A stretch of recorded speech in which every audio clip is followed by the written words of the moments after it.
کربلا کے بعد آپ مدینہ کے ایک باہر کسی کونے میں آپ نے جھونپڑی بنا لی تھی اور وہاں ہی رہتے تھے، کسی سے کوئی بات نہیں کرتے تھے، لوگوں سے الگ تھلگ رہنے لگے.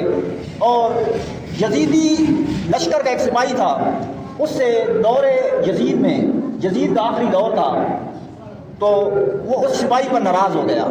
اس نے حکم دے دیا کہ اس کو قتل کر دو، اس کو پھانسی چڑھا دو. وہ جو سپاہی تھا جو کربلا میں شریک ہوا تھا وہ بھاگ گیا اور پناہ تلاش کرنے لگا کہ کوئی پناہ مل جائے، مگر اس کو کوئی پناہ نہیں مل رہی تھی. تو کسی نے کہا کہ ایک ہی جگہ ہے جہاں آپ کو پناہ ملے گی، اور وہ ہے امام زین العابدین. آپ ان کے پاس چلے جائیں، آپ کو پناہ مل جائے گی.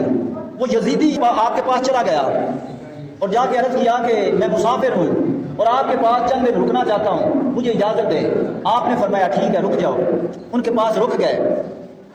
امام زین العابدین مہمان تھے نا، آپ نے خوب ان کی خاطر تواضع کی، نلایا، نئے کپڑے دیے، بسترا بچھا کے دیا. 4 دن خوب خدمت کی امام زین العابدین نے.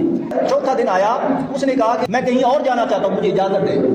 آپ نے فرمایا ٹھیک ہے اجازت ہے. جب وہ جانے لگا تو اس کے قدم رک گئے اور اس کے دل میں خیال آیا کہ لگتا ہے امام زین العابدین نے مجھے پہچانا نہیں ہے.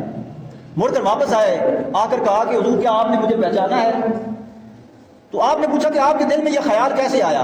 اس نے کہا کہ یہ خیال اس لیے آیا کہ آپ نے میری اتنی خدمت کی، لگتا ہے آپ کو پتہ نہیں ہے. آپ نے فرمایا کہ اے شخص، میں تجھے کربلا سے جانتا ہوں. جب تو میرے بابا کے اوپر تیر برسا رہا تھا میں اس وقت سے آپ کو جانتا ہوں، مگر وہ تمہارا کردار تھا، یہ ہمارا کردار ہے. یہ آپ کا کردار تھا، پوری اہل بیت کا یہی کردار تھا.